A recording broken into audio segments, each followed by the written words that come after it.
the compact performance sedan. Some of the most fun, nimble cars on the market today.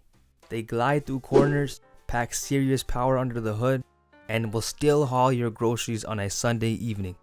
It's the best of both worlds. And today, I'm talking about the one that I feel leaves the rivals in the dust. The Audi RS3. Kicking off this competitor showdown, we got none other than the BMW M2 competition. The way people talk about this car, you would think it was like the second coming of Messiah, but I feel like it's overhyped. In my opinion, this car lacks in its manual gearbox. Ago, but I stand by what I said. If you were buying a newer BMW in a manual transmission chasing a good driving experience, you're in the wrong place. Shifting is not that smooth. Like, I know it has manual, and that's something that it kind of beat the Audi in, because the RS3 doesn't have a manual gearbox. But I mean, the one that Beamer has in this M2, it's not doing it for me. I mean, I'd rather drive the Honda manual. Like, those Honda manuals are amazing. Not to mention, going back to the manual shifting, this car kind of shakes whenever you shift it. So if you're going from 1 to 2, it's not a satisfying shift, and that's obviously due to its subpar manual gearbox system that they've put in the car. You know, the steering is kind of twitchy, you know, and I think that has to do with the weight factor of this car. It's too damn big. I mean, it's too heavy, and that's something that kind of helps it out too, if you think about it, because, you know, it has great differential and traction. Brakes are really good on these cars. I mean, Beamer's known for really good brakes, and obviously it's fast, but it's nothing to hype. As much as people have been hyping this car, it's not like, it doesn't surprise me how much Beamer fanboys overhype this car.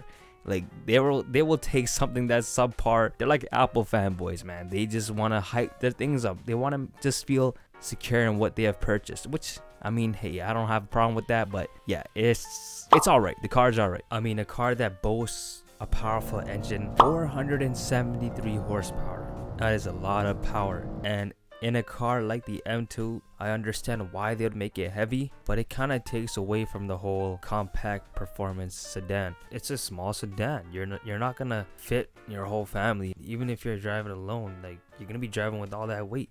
Yeah, maybe that's a good problem, but in my opinion, not as an overall winner when it comes to this segment. Next, the Golf R. The Golf R is actually one of my favorites. It shares the same MQB platform as the RS3 because the Volkswagen Audi group, right? We know how that goes. But the RS3 cranks it up with even more power, better brakes, and a sharper tuning potential. But the Volkswagen Golf R is it's a legendary hatchback. You know, they've perfected what a hatchback is, and that's why I actually like it. Volkswagen knew what they were doing when they first dropped this car. The 328 horsepower, 2-liter turbo, 7-speed dual clutch transmission, all-wheel drive system. It's a sophisticated ride, bro. It's not something that's gonna be top of the line. It's not the top of the classroom. It's not the top of the top. You feel me? Like, it's a nice car. It's an overall nice car, but it's not overall the best car.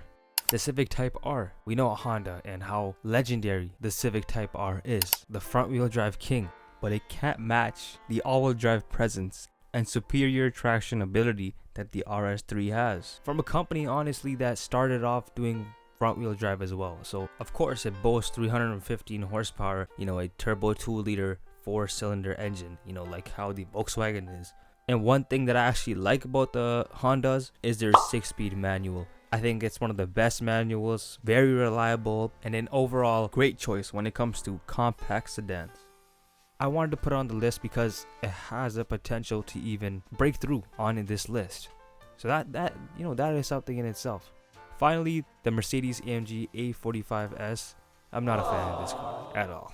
I don't have an enthusiastic approach when it comes to this car. The car is quick. I'm not gonna lie, it's quick. I think it has the same, if not more, power than the RS3. It does. It has 421 horsepower.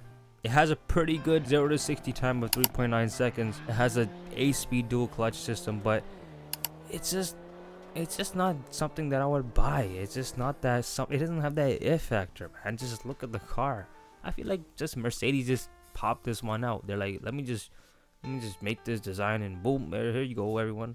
Here's the AMG A45 S. Like, there's nothing crazy about this car. There's nothing that I would rush in line to get. Like, I would rush in line to probably get an M2. I'll probably rush in line to get a Golf R. I'll even rush in line to get a Civic Type R, but I'm not going crazy. Oh, I need the new AMG A45 S. It's amazing. It's the best Mercedes-Benz. No, I need an S-Class if I'm talking Mercedes, bro. I don't know how to explain it. It's like you're in some like appliance, like a stove or something. Like, it doesn't even feel like an actual hatch. Bro, I would even opt out for one of those Kia hatches, bro. Like, I have no type of interest in this AMG A45 S. And I think it partly has to do with the fact that it's not sold here in Canada. But from what I know and what I've seen, it makes sense why it's not here. They shouldn't bring it here, man. I'm not hating. Once again, I'm not hating. You guys have your own opinions, man. You might be like, hey, I love the A45, but it's not something I would buy, bro. Okay, so those are the 4 big competitors, but the real reason why the RS3 stands out is how it feels on the road every single day. And I want you to keep that in mind every single day. Rear wheel driving wins. So the all-wheel drive system plus the improved understeer over the last gen means it stays planted through corners. If you've seen Throttle House's review on the RS3 versus the M2, you would know that the BMW was on Cup 2s, which are really high performance tires. The Audi, on the other hand, did not have as much as performance type tires, but it still did extremely well around the corners because of that quattro system that engages when it comes to going around bends, corners. And honestly, the impressiveness of this handling system that Audi has developed in this RS3, it has the ability to carry speeds throughout corners. In corners, he's gone. Yeah. And probably semi slicks also. Yeah. He's not even lifting straight here. Look at him dancing through the corners. That's amazing. This car is meant for someone to just feel confident behind the wheel, and that's what Audi is praised for. The driver that's going to be driving behind this machine will be confident to carry considerable speed through any corner, any bend, any weather. You can push this car to its limits. The torque splitter in this car is very, very powerful. Each individual rear wheel has enhanced agility and performance, which allows it that extra pushing power and that extra strength that you can put behind it. I mean, if you get the sport package as well, you're gonna get the ceramic brakes. It just enhances the already capable handling and track performance. I've spoke with a lot of people, even people in the comments from that last video or on the video on the Audi. A lot of people are saying they want to get the S3s, but I don't see many people talking about the 240i's. Sure, you might not be doing the craziest drifts. That's where M2 beats all the competitors because of their rear end power that they have. But in my opinion, when it comes to daily driving, I'd put the RS3 above it.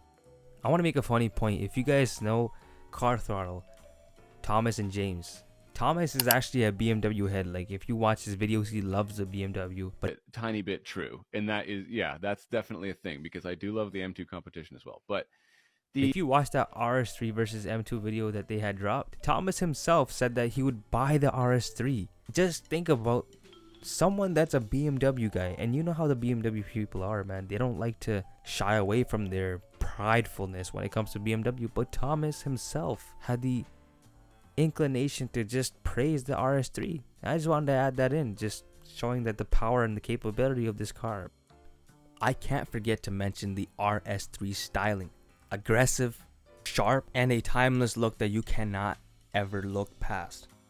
The M2 has a lot of mixed opinions. The back taillights don't look that nice. The shape is not bad. Some of the styling features, especially the outside of the car, don't appeal to many people. But when you look at the RS3 has this very clean, sophisticated, aggressive styling that just screams power. And I love that about Audi's RS3 because the Golf R, as nice as it looks like the old Golfs. And if you're not a fan of the old Golfs, you're not going to be a fan of the new Golf. It doesn't matter how much power they put. It doesn't matter how much technology they put. The RS3, on the other hand, it has a really classy look, man. Even the first RS3s, they look pretty damn good. The fact that there is a split difference between those that like the BMW M2 and those that don't in terms of styling kind of help Audi's case.